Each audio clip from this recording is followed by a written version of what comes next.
Hello everyone, আশা করি সকলেই ভালো আছেন। আজকে ভোর ৫টায় এয়ারপোর্টে চলে আসলাম। কারণ আজকে আমার বড় ভাইকে বিদায় দিতে আসলাম। আর এদিক দিয়ে আমি পুরা এয়ারপোর্টটা ঘুরে দেখছি যে এয়ারপোর্টে ভোর ৫টায় কিরকম লাগে। দেখেন অল্প, অল্প কুয়াশা আছে। আর এদিকে বড় ভাই কিছু মন খারাপ করে দাঁড়িয়ে আছে। কি করবে?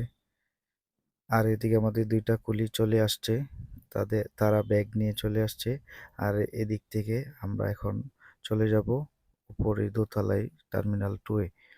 এইদিকে আমরা টার্মিনাল 2 এ চলে আসলাম। এসে আমি একটু দেখতেছি এয়ারপোর্টটা ঘুরে। ঘুরে দেখার সময় ওদিক দিয়ে ওরা দুজনেও চলে আসলো।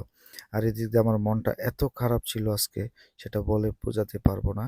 কারণ অনেক কষ্ট হচ্ছিল যে আমার বড় ভাই চলে যাচ্ছে। আমাদেরকে ছেড়ে, আত্মীয়স্বজন ফ্যামিলিকে ছেড়ে দূর ওই প্রবাসে চলে যাচ্ছে।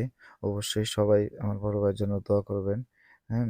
আর এদিকে আমার বড় ভাই টাকা-পয়সা সবকিছু ভাগাভাগি করে আমাদের ৩ ভাইকে দিয়ে যাবে।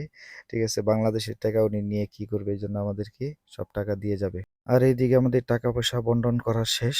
এখন বড় ভাইকে বিদায় দেওয়ার পালা। শেষ বিদায় দিয়ে দেব। আমরা ৪ ভাই মিলে এখানে দাঁড়িয়েছিলাম। আর আজকে শেষবারের মতো বড় ভাইকে বিদায় দিতে চলে আসলাম। আর এখানে আমার যে কি মনটা খারাপ হচ্ছিল সেটা আপনাদেরকে বোঝাতে পারবো না। অনেক কষ্ট হচ্ছিল। আর এদিকে বড় ভাই কাগজপত্র সবকিছু ঠিকঠাক আছে কিনা দেখে নিচ্ছে। আর এদিকে শেষবারের মতো চেক করা হচ্ছে। ভিতরে এখনই চলে যাবে। তো সবাই ভালো থাকবেন। আসসালামু আলাইকুম।